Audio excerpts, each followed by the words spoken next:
I think working with YouTube is one of the best things you can do for your brain after 50. And I'm going to tell you why. You see, people assume that the brain slows down after 50, but everything I'm seeing personally and research that I'm doing points in the opposite direction. When you work with something like YouTube, you're not just making videos. Maybe that's what you thought you were doing. What you're actually doing is you're actively strengthening your brain. I'm calling this a brain glow up for a reason. And I'm not just saying it because it sounds cute, because it does. I'm going to give you 7 points of proof about why this is real, why it matters, and why YouTube plays such a big role in it after 50. So think of this like 7 receipts about why you ought to be on YouTube, why you must be on YouTube after 50. Point one, YouTube builds a backup system for your brain. So think of your brain like a business. You want a strong leadership team running it, right? Not some flunky in the back row.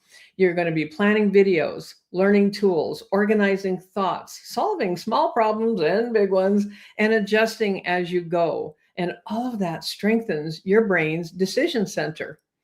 There are studies, this is so fascinating when I did the research on this. There are studies that just 30 hours, now I'm not saying days or weeks or months, 30 hours of creative learning can shift brain age markers in a younger direction by roughly 3 years. 30 hours. Again, that's not years, that's a short project. It's kind of like reverse aging for our brains. And it's science, backed by science. People who stay creatively active show brain patterns 4 to 7 years younger than their peers. Have you ever felt like that? When you see somebody your own age, you find out they are your age, and it's like, wow, they seem a lot older than I do. And maybe sometimes you think they seem a lot younger than I am. So let's just get our brains in gear. This isn't about Botox or anything like that. This is about actively using our brains. And this isn't because we're trying to reverse time. It's and that's why we're doing it. It's because they're still using your thinking muscles. And that's building that mental muscle that I like to talk about. In a massive study of over 400,000 seniors, nearly 90% of the research showed that digital engagement, what we're doing right now, protects the brain when it is creative and active. And so the more creative and active your brain is, the better off you're going to be. And so this isn't brain rot for us of just sitting and getting older and literally having brain shrinkage that we just start feeling like we can think less and less effectively. This is like armor for our brain armor. Point two, your brain already has a serious advantage. Younger brains process fast, just like that, right? But our older brains process meaning. We see patterns, we see context, we connect ideas, we understand things at a deeper level, and probably faster at that deeper level. That's experience talking. YouTube runs on storytelling and perspective. This is what really people are looking for on YouTube, how to do this thing, how to do that. And or tell me a story about that. Keep it compelling and interesting, right? That's exactly what this stage of life is good at. That means that's what you can be good at. Point three, this is a big one, and it's becoming a real passion of mine, and that's findability. Your ideas train the internet to recognize you. Every time you post, you're teaching the system who you are, not just viewers. This is like not about just a whole bunch of subscribers. How many views do I get? This is the biggest view of all, from AI, from search, from recommendation engines that are actually finding you. So you're not uploading videos, you're establishing your identity.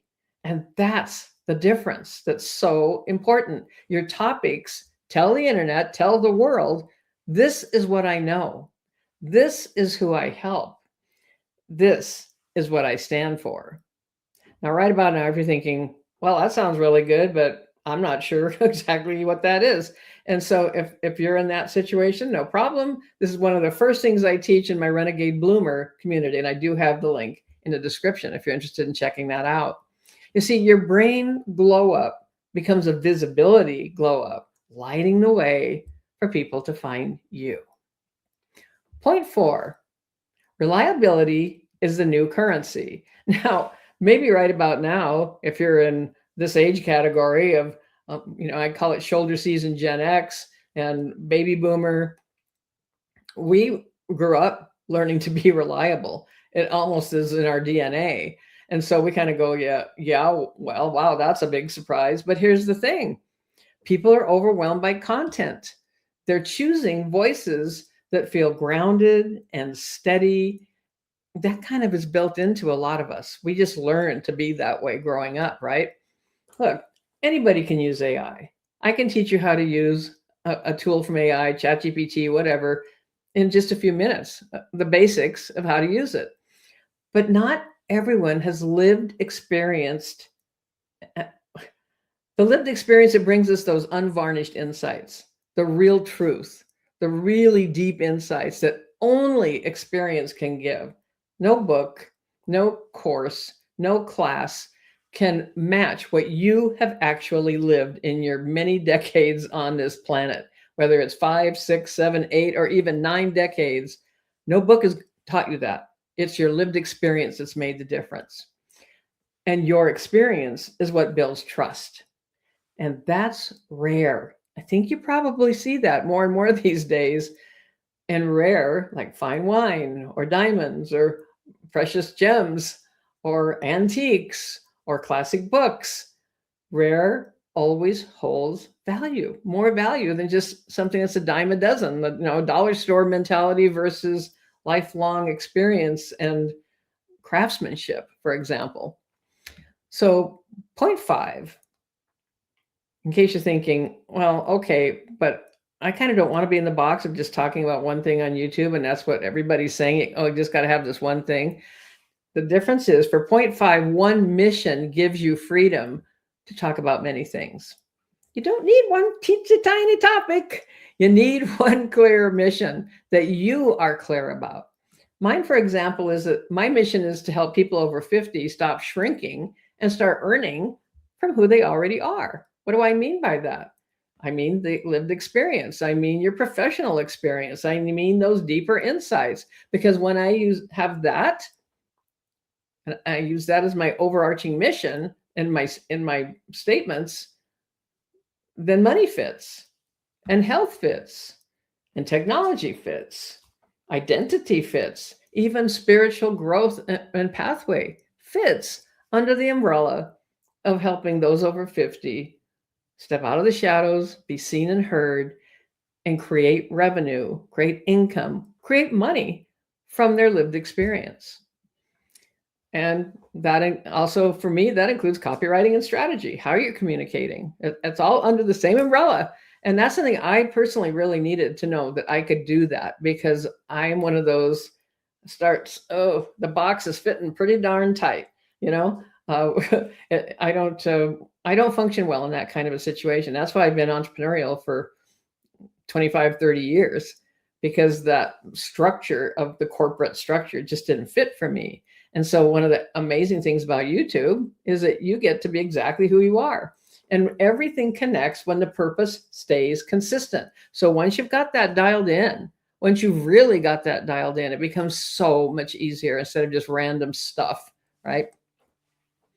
So point 6, the financial side grows naturally from trust.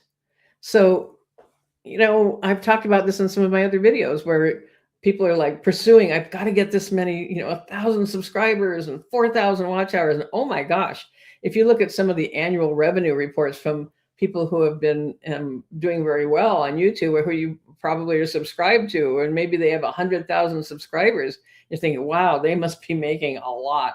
I just watched one last night where the actual earnings from someone with 100,000, or very close to it, I think, they might be right under 100,000 subscribers, was only around 24, 25, 26, something like that, $1,000 a year. Now, maybe that sounds like a lot, and it certainly is great, but most people find that might be a little tight to live on that. Like, I'm full-time YouTube. That's, all my income comes from that. Now, if you're 50, 60, 70, 80, you may have other sources of revenue. You may not, because there's a large percentage of people that are not prepared for this chapter of life. But here's the thing, though. With YouTube, it becomes your front door, not for ad money, we're not going to do this for the next 3 years just to see if maybe we'll get some money from AdSense ads that start appearing when we finally meet the holy grail of 1,000 subscribers and 4,000 watch hours. So it's not for that.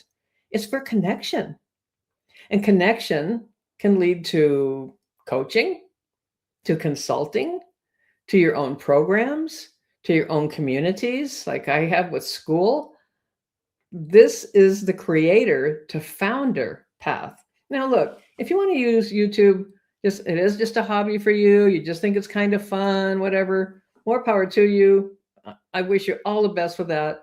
But a lot of us, myself included, we also want to create revenue. We want to create our continuing lifestyle. We want to be able to have, some of us got started way later, like me, for example, as far as being ready for this part of life. And look what's happening with the cost of things, all those things, where it'd be really great to make some additional money on a consistent basis. And there is a way to do that with YouTube. And this is one of the reasons I'm so passionate now about revitalizing my own YouTube channel and really getting the word out. I've got so many really amazing things coming with how this all can work for you. And so that leads us to point 7, the proof that this is already happening, that older people's wisdom. The late Iris Apfel signed a modeling contract at 97. She lived to be 102. And she worked right up to the end. She was selling like carpeting and I don't even know what else, eyeglasses, I'm not even sure. Someone named Grandma Droniak built millions of followers being herself. Joan McDonald transformed her health after 70 and is on YouTube helping other people do the same. There are many, many YouTube creators who are 50s, 60s, 70s, and more. And I am 75 and I'm not planning to stop. I'm not on YouTube so that I can, okay, I'm now 78, it's time to stop.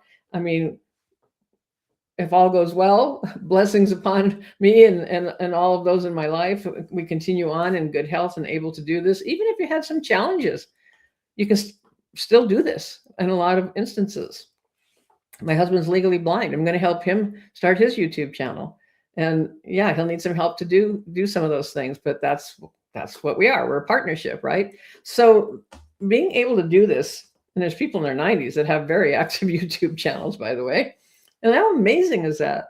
To keep our brain so active and to keep vibrantly part of the world, not shuffled off to some shadowy corner somewhere or overlooked or patronized or completely ignored because we've gotten older. We should be the culture that honors age, that says, this is amazing. This lived experience is available to me by watching someone on a YouTube channel.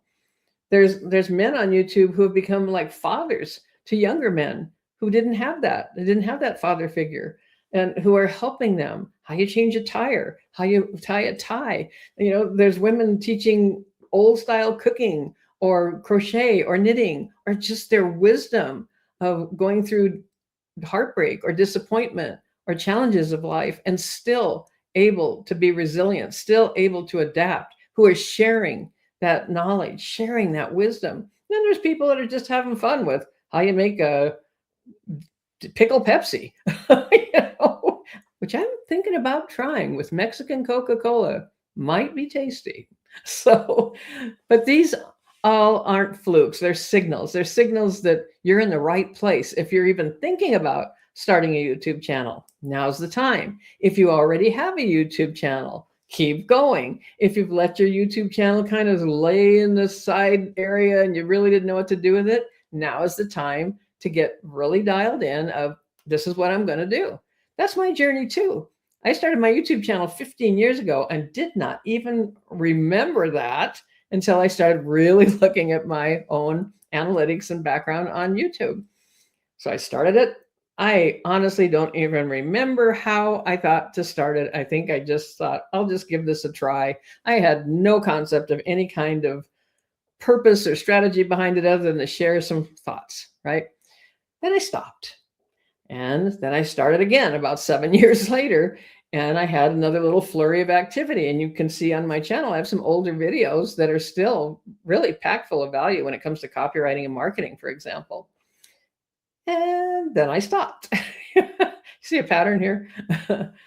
And then in this last couple of years, I just really started feeling like, wow, I am tired of this push, this constant need to be on all these different platforms and be everywhere, and yet feeling like nothing was really being as effective as I thought it could be. All of these things, so many things. Maybe you felt that way too, of like, wow, I am so tired of fill in the blank platform. And the more I looked at it, the more I realized YouTube really could be something so much more than I had been aware of in previous years. And so that's why I am also fully committed to expanding and reimagining, reforming my YouTube channel at the age of 75, because my intention is to keep right on going, to give value, to help people like you, because brain glow up means stronger thinking, more curiosity, more confidence, more relevance, more visibility. It's your mind staying alive while you continue to build. YouTube just gives us a place to grow. So I'm just going to remind you that we're not done yet. And I also would like to remind you that I so much appreciate when you comment, give me a like, subscribe, tell YouTube this is valuable to you if it is. And I would love to hear from you also if it is, because it gives me more ideas of what you might need to hear next. Because like I said, we're not done yet. That's why we're here, because it really is never too late. This is Tina Lorenz. Thanks for being here today. Until next time, you know the drill. I will be talking to you again soon. Bye for now.